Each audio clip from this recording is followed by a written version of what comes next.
సకాలంలో వర్షాలు లేక పంటలు ఎండిపోతున్నాయని అనంతపురం జిల్లా కుందుర్పి మండలం ఆపిలపల్లి గ్రామంలో రైతు ఆవేదన వ్యక్తం చేస్తున్నాడు. ప్రభుత్వం ఆదుకోవాలంటూ వేడుకుంటున్నాడు. కరువుకు పెట్టింది పేరైన అనంతపురం జిల్లా మరోసారి ప్రకృతి వైపరీత్యాల బారిన పడుతుంది. ఖరీఫ్ సీజన్ ప్రారంభమైనప్పటి నుంచి ఆశించిన స్థాయిలో వర్షాలు కురవకపోవడంతో రైతులు తీవ్ర ఆందోళనకు గురవుతున్నారు. ముఖ్యంగా వర్షాధారంగా సాగు చేసే వేరుశెనగ పంటకు తగిన తేమ అందక మొక్కలు వాడిపోతూ ఉండడంతో అన్నదాతలు ఆవేదన వ్యక్తం చేస్తున్నారు. ఇలాంటి పరిస్థితుల్లో కుందుర్పి మండలం ఆపిలపల్లి గ్రామానికి చెందిన ఓ రైతు తన పంటను కాపాడుకోవడానికి ట్యాంకర్ల ద్వారా నీటిని తెప్పించి వేరుశెనగ పంటకు అందిస్తూ జీవం పోసే ప్రయత్నం చేస్తున్నాడు. పంటను కాపాడుకోవాలనే తపనతో ఒక్కో ట్యాంకర్కు భారీ మొత్తాన్ని చెల్లించి నీటిని తెప్పిస్తున్నాడు. ఇప్పటికే పొలం గుంతలు, విత్తనాలు, ఎరువులు, పురుగు మందులు, కూలీల ఖర్చులతో 60,000 రూపాయలు అప్పులు చేసిన రైతుకు ఇప్పుడు ట్యాంకర్ నీటి ఖర్చు అదనపు భారంగా మారింది. అయినప్పటికీ పంట పూర్తిగా నాశనం కావడం కంటే ఈ ప్రయత్నమే మేలని భావించి ట్యాంకర్లతో నీరు అందిస్తున్నట్లు గ్రామస్తులు చెబుతున్నారు.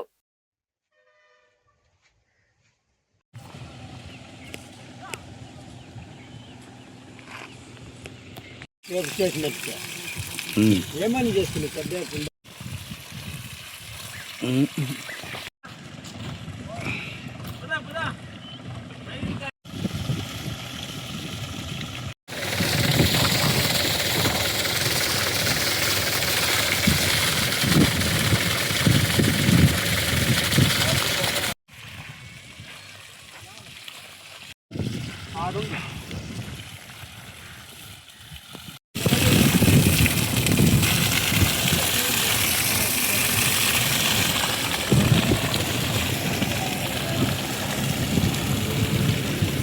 కావాలన్నా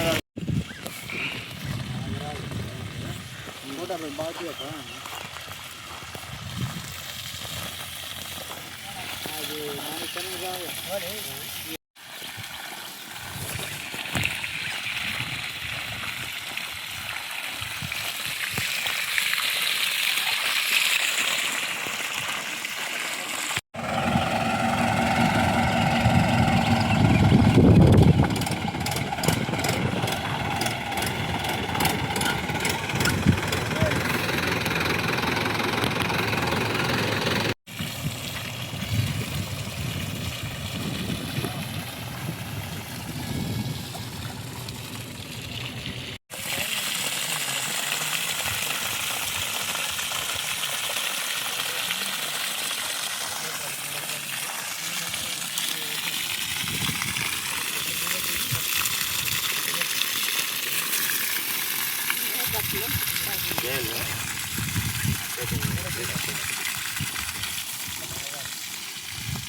నోటే ఆయన ఒకటేనా నిన్న అందుకని నోటు వచ్చింది పొద్దున ఆయన వచ్చింది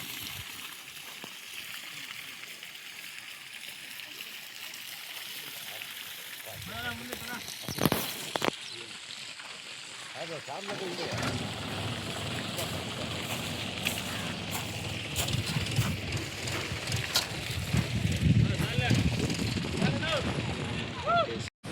నమస్తే సార్, నాది అప్లేపల్లి కుందుర్పి మండలము. తర్వాత వచ్చి 5 ఎకరాలు గుర్తుకు తీసుకొని సాగు చేసినాను. చెనిక్కాయ అవుతుందని వాన అయితే నెల నుండి వాన లేదు. ఇప్పటికే ఈ చెట్లు ఎండిపోతావని ట్యాంకర్లు పెట్టి 50,000 అప్పు చేసి నీళ్ళు తోలిస్తున్నాను. నన్ను ప్రభుత్వము కొంత ఆదుకోవాలని కోరుతా ఉన్నాను సార్. బండి మీద పని చేస్తూ ఉంటే చేత కాలాపక ఇప్పుడు యాక్సిడెంట్ అయ్యి ఏదో ఇద్దరు నా పట్టుబడి పెట్టుకొని చేసుకుందామని 10,000 గుర్తుకు తీసుకొని పంట పెట్టుకున్నాలని చేస్తే నెల పైన వాన లేదు, ఏం లేదు. ఏదో ఇప్పుడు ట్యాంకర్లు పెట్టి నీళ్ళు తోలుసుకొని ఏదో బతుకుందామని చూస్తున్నాను.